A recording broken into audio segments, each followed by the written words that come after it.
Este es un trabajo que le hemos elaborado con mis compañeros Renato Ramírez, Marlon Rosales, Luis Ruiz y el que habla.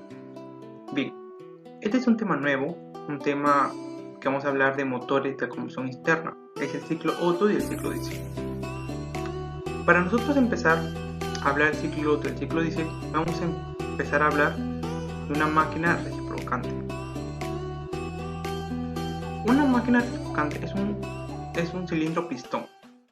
Vemos algunos elementos que tenemos: la válvula de adición, la válvula de escape, la carrera, que es la distancia entre el punto muerto superior y el punto muerto inferior, y vemos su siglación: BPMS, volumen de espacio libre, el BPMI, volumen mínimo, el calibre es el diámetro del pistón, la cilindrada, también llamado volumen de desplazamiento. También tenemos la relación de compresión, que se da volumen máximo sobre el volumen mínimo. Aquí tenemos más detalladamente cómo es un cilindro pistón. Aquí vemos cuáles son todas las partes que lo componen. Ya lo vemos, tenemos escape, bujías, una biela y todas sus partes de un cilindro pistón. También vemos dos motores en línea y motor en V. Es como para tener en cuenta cómo es, cuáles son, para tener una idea. Ahora vamos a hablar de los motores. Tenemos un motor de 2 tiempos y un motor de 4 tiempos. Pero a ver, la principal función de un motor es obtener energía de una energía química. Y esa energía química se obtiene de la quema del combustible. Y todo eso es para obtener energía mecánica. Eso es lo que hace un motor. Bien, tenemos un motor de 2 tiempos y de 4 tiempos. Un motor de 2 tiempos son 2 carreras de pistones, una revolución de motor. Es menos eficiente, pero más económico. En cambio, el motor de 4 tiempos tiene 4 carreras, 2 revoluciones del motor, es más eficiente, pero menos económico.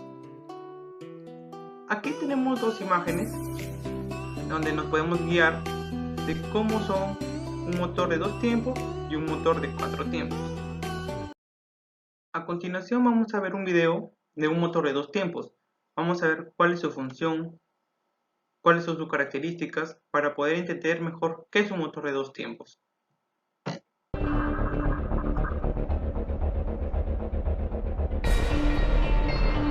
Los motores de 2 tiempos todavía están en uso hoy en día.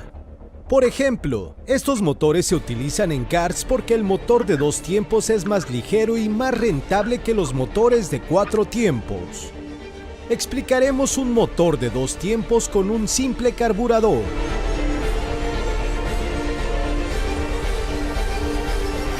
La construcción es similar a los motores de 4 tiempos. El motor de 2 tiempos tiene un pistón. El cárter se utiliza para el cambio de gases. Además, hay una bujía, una lumbrera de admisión y una lumbrera de escape. Una diferencia crucial es la presencia de la lumbrera de carga. Echemos un vistazo más de cerca a los tiempos individuales. En el primer ciclo, se introduce una nueva mezcla de aire y combustible a través de la lumbrera de admisión. La mezcla se muestra en rojo. Al mismo tiempo, la mezcla se comprime en la cámara de combustión y finalmente se enciende por la bujía. Comienza el segundo ciclo. El aire caliente se expande y presiona el pistón hacia abajo. En consecuencia, la mezcla es forzada a entrar en la cámara de combustión. La nueva mezcla fuerza los gases quemados fuera de la cámara de combustión.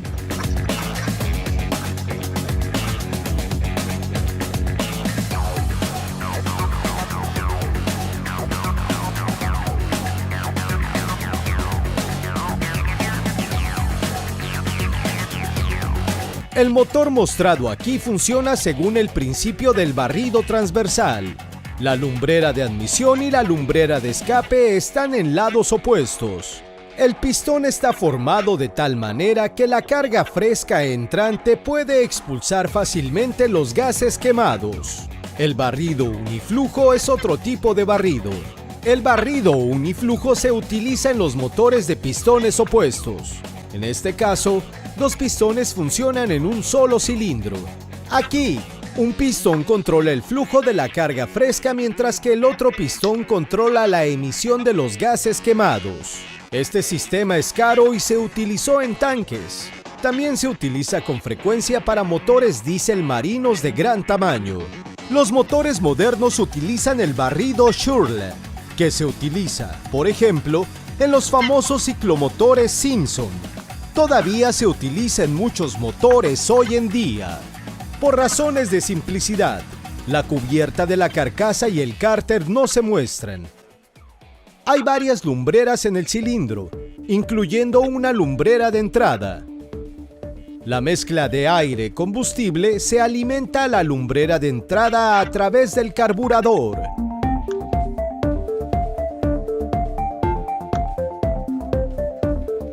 El pistón, moviéndose hacia arriba y hacia abajo en el cilindro, abre y cierra la lumbrera de entrada de manera consistente. Cuando se abre la lumbrera de entrada, la mezcla de aire-combustible puede fluir hacia adentro. La mezcla de aire-combustible es entonces forzada en las lumbreras de carga por el pistón.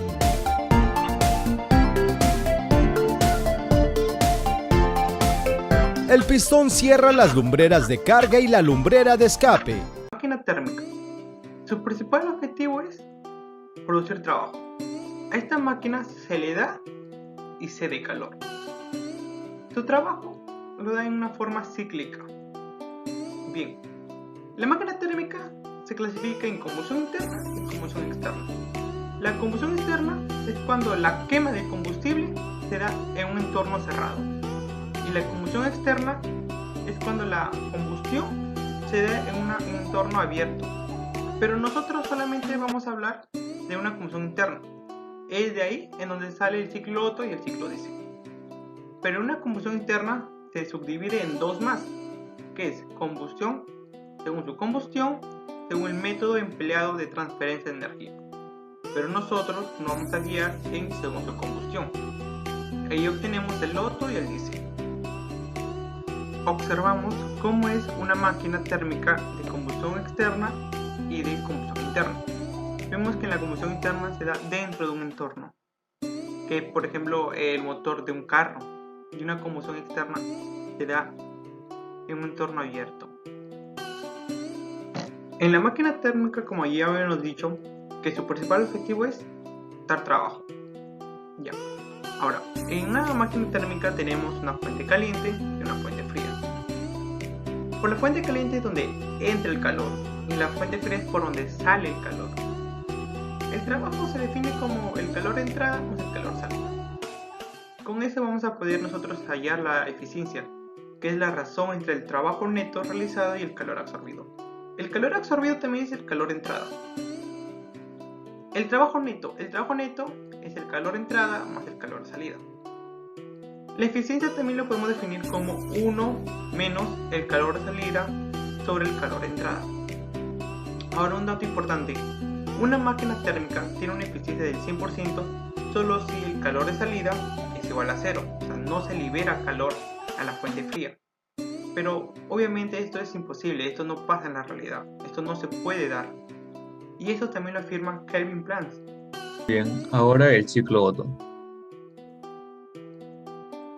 Primero vamos a ver lo que es la historia del ciclo Otto. Como bien lo dice el nombre, esta fue creada por Nicolaus Otto, quien siguió los pasos de Jean-Joseph Étienne Lenoir, quien había creado un motor con una eficiencia de un 4%. Otto buscó mejorar esto, intentando crear un motor el cual comprimiera la mezcla de combustible antes de la ignición. Sin embargo, este no lo logró al primer intento debido a que, posterior a haber iniciado el funcionamiento de este motor, este terminó explotando. Ahora veremos un video del motor de 4 tiempos.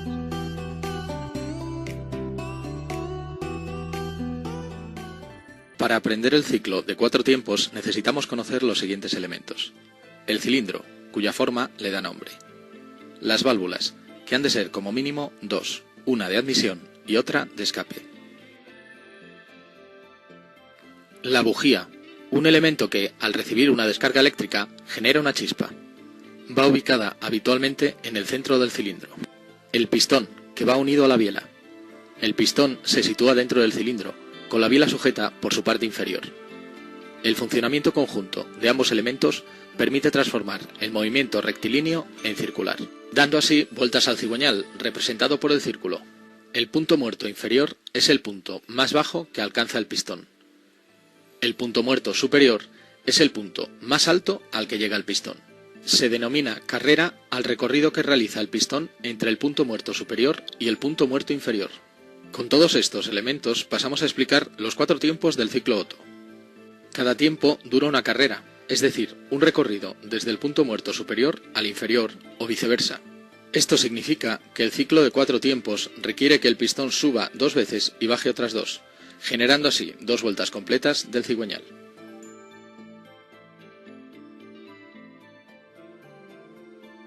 En la admisión, el pistón baja y succiona aire y gasolina, llenando el cilindro de la denominada mezcla. El pistón, al subir de nuevo, comprime la mezcla, realizando así el ciclo de compresión. Antes incluso de llegar al punto muerto superior, la bujía hace saltar una chispa que inflama la mezcla, con lo que se empuja de nuevo el pistón hacia abajo. Aunque se denomina explosión, es en realidad una inflamación a muy alta velocidad. Cuando el cilindro vuelve a subir, la válvula de escape se abre, dejando sitio para que salgan los gases quemados de la denominada cámara de combustión. Aunque a efectos de explicación los hemos separado totalmente, los ciclos de escape y admisión coinciden durante un breve periodo de tiempo. En dicho momento, tanto la válvula de admisión como la de escape están abiertas, originando lo que se conoce como cruce de válvulas. La definición del ciclo Otto. Este es un ciclo termodinámico que consta de 4 tiempos, como lo habíamos visto, que es admisión, compresión, explosión y escape. Esto se enciende debido a una chispa, el cual comprime una mezcla de aire combustible al cual se le reconoce como napteros. El ciclo Otto es un proceso de combustión el cual se da un volumen constante también. Aquí podemos apreciar lo que es un diagrama real de lo que vendría a ser el ciclo Otto y un diagrama ideal. En el diagrama real podemos apreciar los 4 procesos: admisión, compresión, expansión y escape, al igual que en el diagrama ideal. En el diagrama ideal, que es el que utilizamos nosotros para resolver ejercicios, es una simplificación para hacer el análisis considerando que tenemos aire al ingreso del proceso. Ahora veremos lo que es la secuencia del ciclo Otto. Del punto 1 a 2, como podemos apreciar que es constante la presión, es el proceso de admisión. Posterior a ello, la compresión adiabática, que como podemos ver es una curva, a pesar de no serla como lo sería en la realidad. Del punto 3-4, como podemos ver, este es el calentamiento, que es a un volumen constante, que está representado por una recta. Del punto 4-5, que viene a ser la expansión adiabática, que es una curva al igual que en la compresión. Podemos apreciar que del punto 5 a 2 es el enfriamiento, al igual que el calentamiento, que es a un volumen constante, y del punto 2 a 1, que es el escape. Y posterior a ello se reinicia el ciclo constantemente. Lo que es un proceso adiabático es que en el sistema termodinámico no intercambiamos calor con el exterior. Ahora veremos lo que es la definición de las fases del ciclo Otto. Inicialmente, la admisión es en el cual se abre la válvula, que podemos apreciar acá, permitiendo la entrada al cilindro de una mezcla de aire con gasolina, lo que produce que el pistón, que podemos ubicarlo acá, descienda. Posterior continúa con la compresión, en el cual el pistón vuelve a elevarse y comprime la mezcla. Seguido sigue la explosión, es en el cual la bujía, que podemos apreciar aquí, se activa produciendo una chispa, la cual produce la expansión, que es el impulso que se le da al pistón hacia abajo, el cual vuelve a elevarse y da la fase de escape. que es el impulso que se le da al exterior a la mezcla. Veamos lo que requerimos para calcular la eficiencia. Para ello necesitamos los procesos B, C, los puntos B y C, y los puntos D y A, que son a un volumen constante como lo habíamos mencionado. Por lo que el calor de entrada y salida, que son QH y Q sub C respectivamente, tienen una relación simple con temperaturas. Para calcular el calor de entrada, debemos calcular la eficiencia por la capacidad calorífica molar bajo volumen constante. Esto multiplicado por la diferencia de temperatura final y temperatura inicial según correspondan. Como podemos apreciar, acá es la temperatura en estado C menos la temperatura en estado B, que es la inicial, por el calor de entrada. Y el calor de salida es la misma fórmula. Esto con la variación de que la temperatura inicial es la temperatura en el estado D y la final es en el estado A.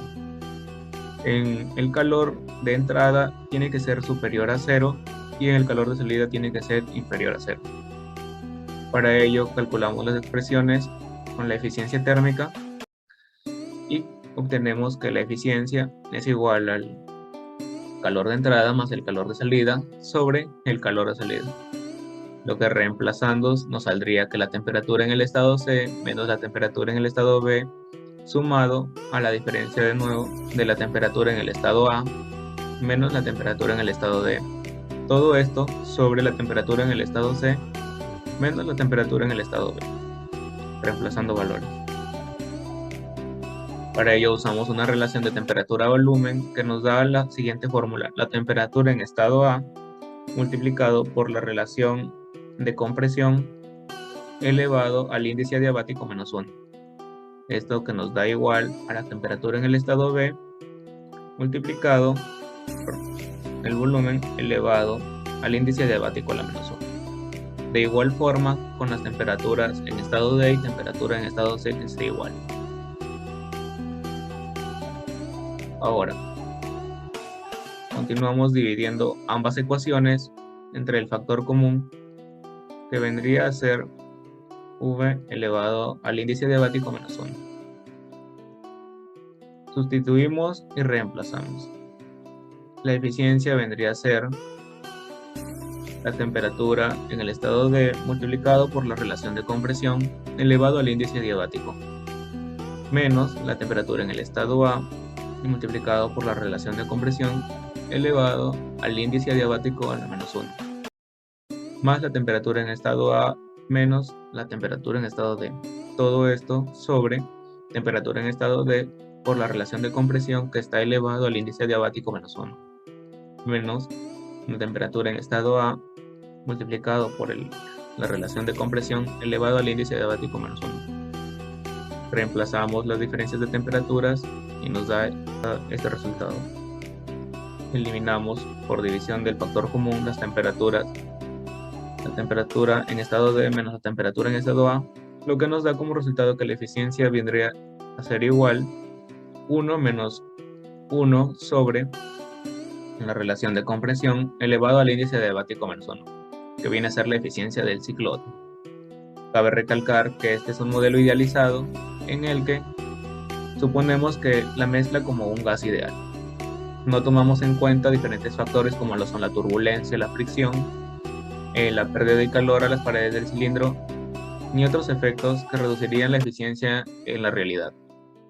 Esta eficiencia puede aumentar, aumentando nosotros su relación de compresión. Sin embargo, esto afectaría al motor, debido a que la temperatura excesiva haría que explote la mezcla durante la compresión, en vez de quemarse uniformemente después de que la bujía se encienda. Bien, observamos el siguiente ejercicio. Damos 10 segundos para poder comprenderlo. Bien, tenemos el apartado A. Nos piden dibujar el diagrama de presión versus volumen del ciclo. En este caso haremos la siguiente dinámica. Trabajaremos con aire. Primera parte, la admisión, entre el aire, la compresión, hay una chispa, entrada de calor, la explosión y el cuarto tiempo, que sería el escape. tenemos 4 tiempos. Obtenemos el siguiente diagrama. Pero en nuestro ejercicio omitiremos 2 tiempos, admisión y escape, quedándonos 2 tiempos. Punto 1, 2, 3, 4 y cerrando en 1, obteniendo finalmente este diagrama. Bien, ahora pondremos el cubo de entrada, que es de 2 a 3, y el cubo de salida, que es de 4 a 1. Bien, vamos ahora al apartado B. En este caso, nos piden la temperatura más alta y la presión más alta del ciclo. En ese caso vemos presión versus volumen. Vemos el punto más alto. En este caso, la presión más alta es P de 3. Hay un cubo de entrada. Ahí se encuentra la temperatura más alta, que en este caso es T de 3. Bien, a continuación, ponemos el siguiente diagrama. Vamos de 1 a 2, porque tenemos todos los datos del punto 1 y un dato que es temperatura 4. Bien, haciendo la fórmula para el proceso adiabático de 1 a 2, en este caso utilizaremos temperatura por el volumen elevado a la gamma menos 1 igual a una constante, con 1 y 2. Gamma es igual a 1.4 porque estamos trabajando con aire, es diatómico. Bien, en ese caso, despejando la temperatura 2, obtenemos 757.9 Kelvin. Ahora utilizaremos de 1 a 2 una forma general que es presión por el volumen sobre temperatura igual a una constante. En este caso, con 1 y 2. Despejando la presión 2. Bien, ahora vamos de 3 a 4. Igual, un proceso adiabático. Usaremos la fórmula con 3 y 4. Despejando, tenemos temperatura 3, 1969 Kelvin. Bien, ahora vamos de 2 a 3, que en este caso es un proceso isótopo. Hay una entrada de calor. Usaremos de forma general presión volumen sobre temperatura igual a una constante, pero en función de 2 y 3, con el punto 2 y 3. En este caso, despejando la presión 3, nos quedaría 6072 kilopascales. Ahora vamos al siguiente. En el apartado C, que es a continuación, que nos piden el apartado C, justamente el Q y también el trabajo. En ese caso, para hallar el Q, que sería el calor neto en ese caso, que es el apartado C, lo usaremos utilizando los datos del 1. En este caso, para hallar los datos del 1, reemplazando, hallaremos la masa, que nos queda 6.688 por 10 a la menos 4 kilogramos. Ahora, reemplazando para hallar el Q de entrada, obtendremos en este caso masa por el calor específico a volumen constante, porque de 2 a 3, volumen constante, con temperatura 2 y 3, quedándonos 0.590 kilojoules. Ahora vamos con el Q, que es el apartado B, que nos piden el Q de salida en ese caso,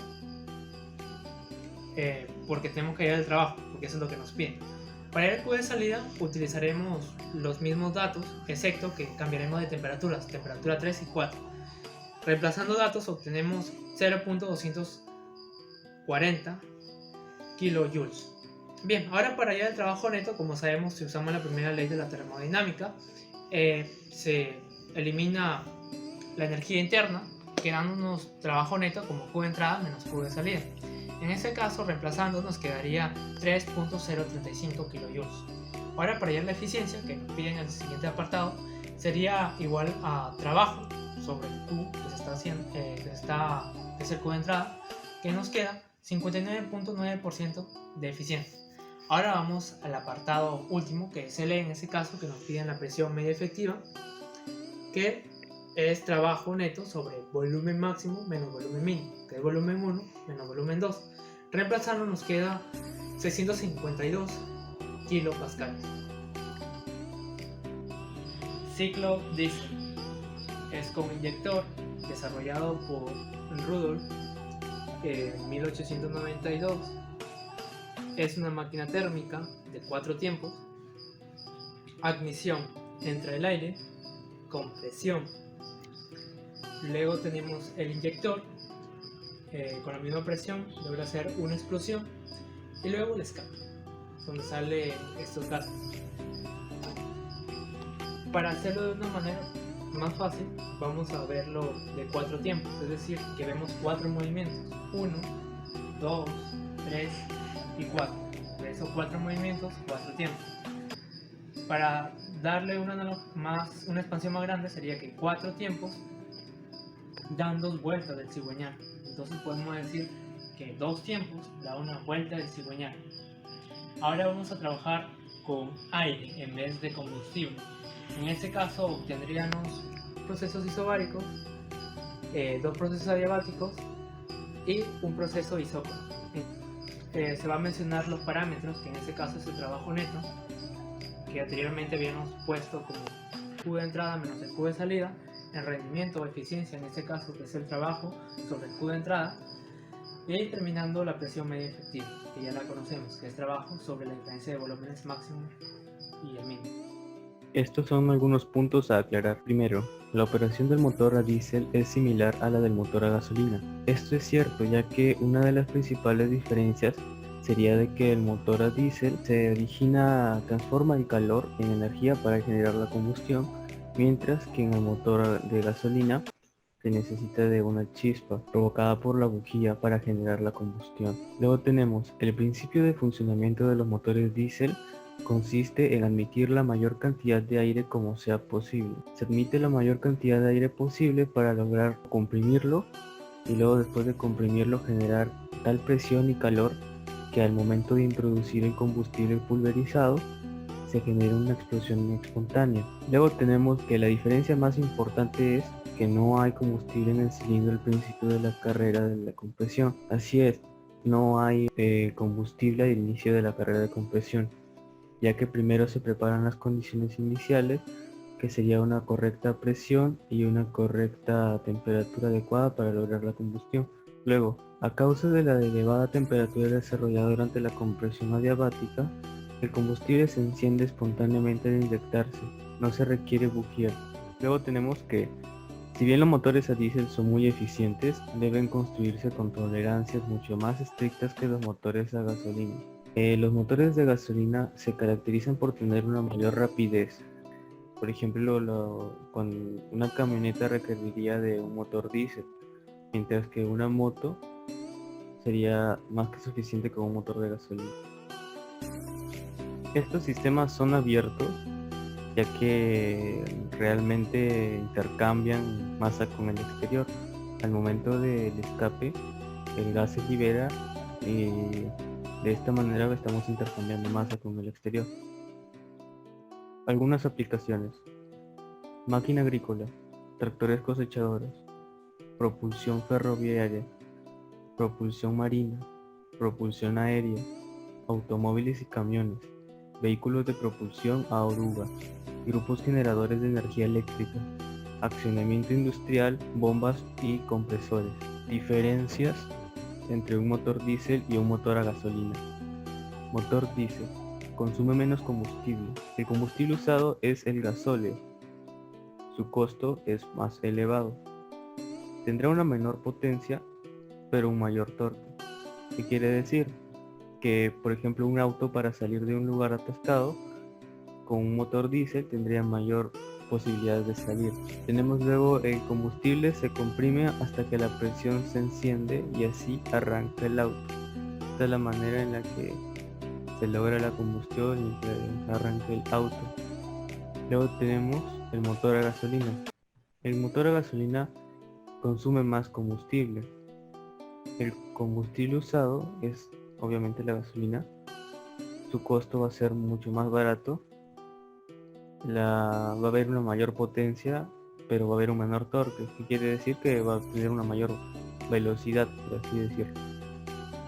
Luego tenemos que la combustión se origina a través de una chispa que hace que el combustible se encienda y así arranque el vehículo. Bien, en el siguiente ejercicio damos 10 segundos para poder comprenderlo. Bien, lo que nos pide es la potencia que entregará y también la eficiencia térmica. Vamos a continuación a hacer la siguiente dinámica. Trabajaremos con él. La primera parte es la admisión, luego la compresión, aquí entra el inyector, en este caso estamos trabajando con aire, luego la explosión y el escape. En este caso son 4 tiempos. Tenemos el siguiente diagrama. Pero nosotros en este ejercicio omitiremos dos tiempos, que sería la admisión y el escape, quedándonos dos tiempos, una vuelta del cigüeñal.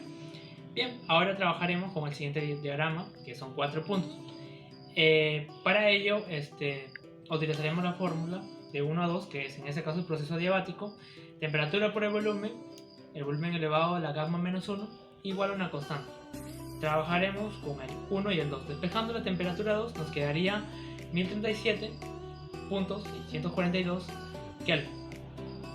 Ahora utilizaremos de forma general presión y volumen sobre temperatura igual a una constante, pero con 2 y 3. Despejando la temperatura 2 nos quedaría 2490.34 Kelvin. Ahora, para hallar la temperatura 4, usaremos el punto del 3 al 4, que es un proceso adiabático, la misma fórmula. En ese caso nos queda despejando 1127.518 Kelvin. Pasamos a continuación a hallar la masa con los datos del punto 1, quedándonos la masa a 3.1896 por 10 a la menos 3 kilogramos. Bien, ahora tenemos que hallar el Q de entrada. Para ello, recuerden que de 2 a 3 sería un proceso isobárico. En ese caso, es a presión constante. Utilizaremos calor específico a presión constante y la temperatura 2 y 3. Reemplazando nos quedaría 4.6567 kilojoules. Ahora vamos con el 4 y el 1, que son los procesos de 4 a 1. En este caso el Q de salida, reemplazando, recuerden que es un proceso isócrono en el que está, utilizaremos calor específico a volumen constante con la temperatura 4 y 3. Reemplazando nos quedaría 1.824 kilojoules.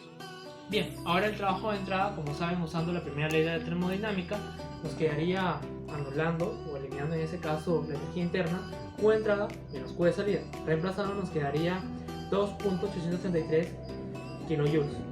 Ahora, para hallar la eficiencia térmica, lo que tenemos que hacer es hallar el trabajo, poner el trabajo neto sobre el Q de entrada. Reemplazando nos quedaría 60.83%.